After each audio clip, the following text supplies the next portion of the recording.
Madam మీరు చెప్పండి, శ్రీకాకుళం జిల్లాలో జనసేన పార్టీ బలోపేతానికి నూతనంగా కొత్త పథకాలు కానీ కొత్త కార్యాచరణ ఏమైనా సిద్ధం చేశారా? కొత్త కార్యాచరణ అంటూ ఏమీ లేదు సార్. ఎక్కడైతే రెండు పార్టీలతో విసిగిపోయి ఉన్న ప్రజలు ఉన్నారో వాళ్ళని సైలెంట్ వేవ్ అనుకోండి, అంటే బయటికి వచ్చి చాలామంది చెప్పలేకపోవచ్చు, కానీ ఒక సైలెంట్ వేవ్ అనేది పార్టీకి ఖచ్చితంగా ఉంది.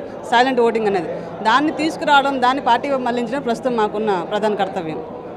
అంటే జనసేన పార్టీకి సంబంధించి గతంలో కొన్ని పార్టీలు పొత్తు అన్నారు, ఈరోజు ఖండించారు కదా, దీని పట్ల ఎలా ఉన్నారు?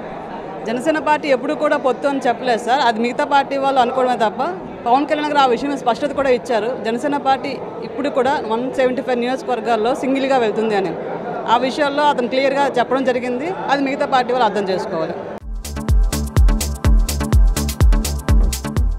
Please subscribe to new waves. ఇలాంటి మరిన్ని మంచి వీడియోలు కావాలని కోరుకుంటున్నారా?